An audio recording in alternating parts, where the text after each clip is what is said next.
As a kid, all a nigga wanna have was a Burberry scarf and $3 in my pocket. Instead I got beat with a switch, but I don't give a fuck, but it's on my body. Scars all up on me, but I run around from everybody. Life lesson learned, I better learn from this bitch, nobody. She pushed me around, she didn't give no motherfucks about it. She broke my heart 3 times, but I ain't getting... The Cincinnati Bengals 2-6-1 are going on the road to face the Washington football team, who is currently 2-7. So Cincinnati got destroyed by Pittsburgh last week, 36-10.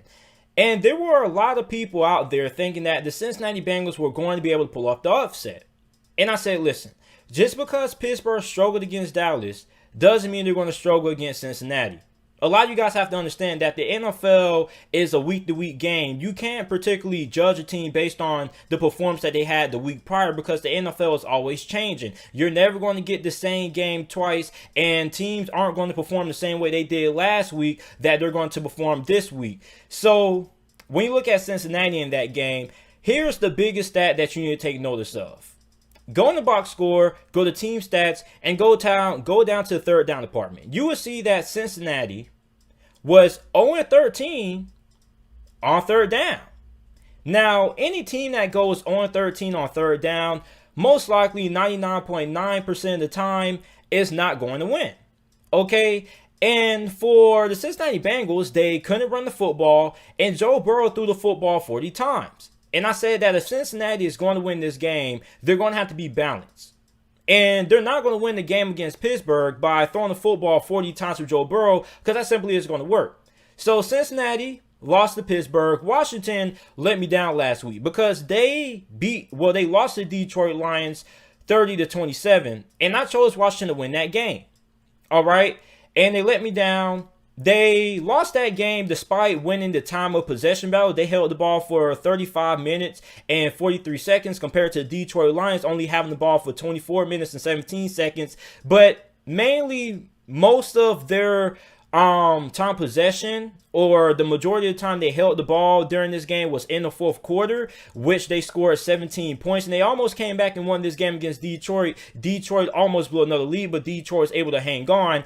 And for Washington, Alex Smith threw the football 55 times. And listen, I am a big Alex Smith fan. And I love me some Alex Smith, don't get me wrong. But you're not going to win a lot of games when you're asking Alex Smith to throw the football 55 times. And the fact that Washington still can't really run the football concerns me. Now, I understand that they were down. They had no choice but to throw the football to get back into the game.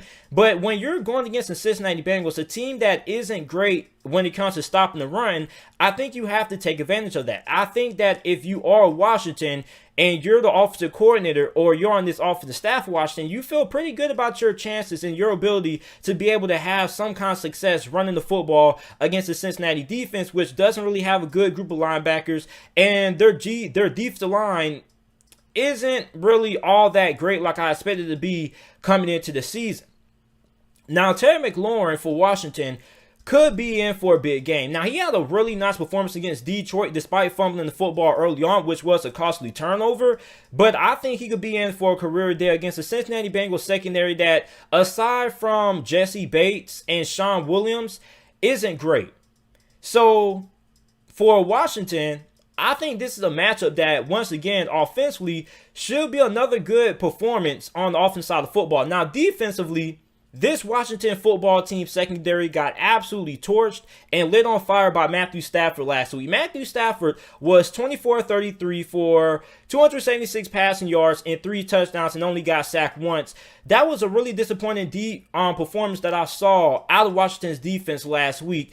And this is a Detroit Lions offense that, remind you, was without their best offensive player and Kenny Galladay, who is injured right now. So Detroit's offense has struggled without Kenny Galladay. Well, their offense didn't miss a beat last game against Washington without him, because, I mean, this offense was as good as it gets for Detroit. They were running the football effectively. Matthew Stafford was making things happen. And for Detroit, they had a lot of chunk plays on Washington. For those of you guys who ever wonder how teams are still able to win games despite not being great on third down, well, if you're able to get plays in chunks, like you're able to get like 6-yard plays, 7-yard plays, you're always constantly winning on first and second down, then there really isn't a need to have to be all that great when it comes to converting on third down, really, unless you're into a game when you're trying to control the clock and you're running a ball control offense like the New Orleans Saints. Then converting on third down is really important. But third down only matters when you're not able to win the earlier downs, like when you're not able to get 6 or 7 yards on first or second down.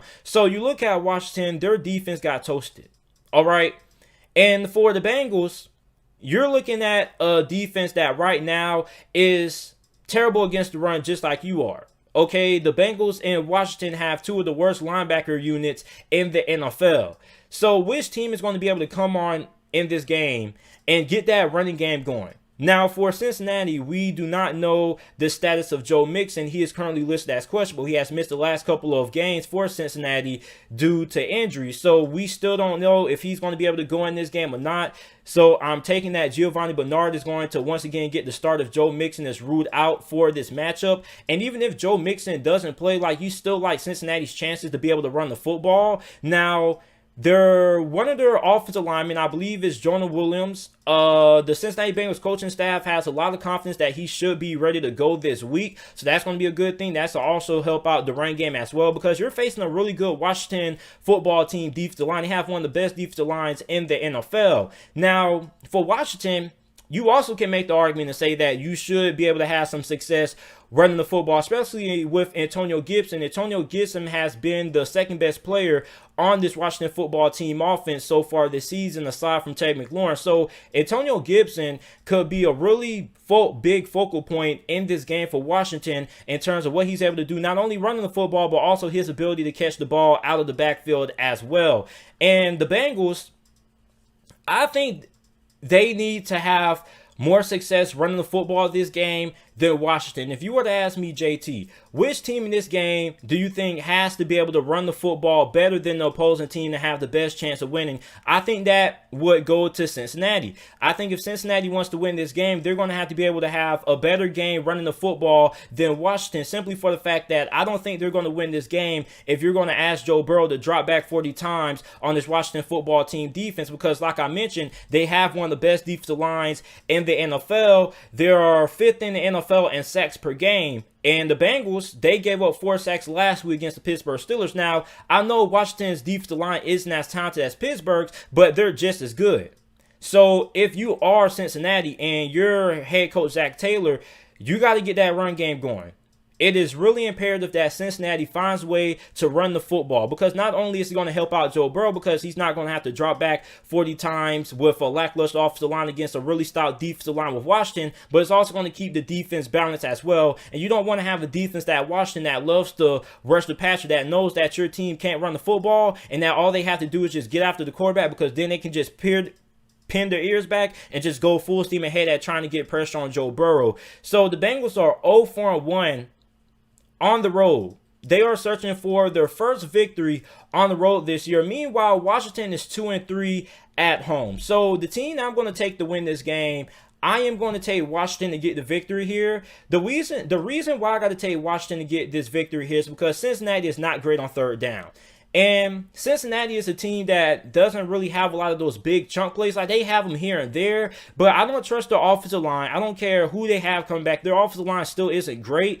And when your backups are able to perform just as, the same as your starters, that is a position for concern. So I think Washington ends up having 4 sacks this game, 4 more sacks. I think they're going to be able to dominate the trenches. I think they're going to be able to win that time possession battle, and I think they should have a pretty good amount of success running the football. I think Cincinnati should have a good amount of success running the ball as well, but I just don't really trust Cincinnati's offensive line. Now, you can make the same argument for Washington's offensive line, where you can say, well, JT, what about Washington's offensive line? Their offensive line isn't good neither, which is true.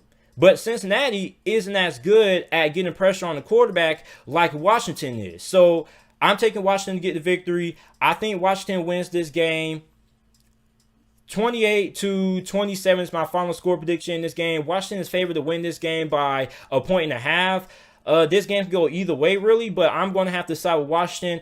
I'm taking them to get the victory here. So let me take a break before I move on to the next game. And the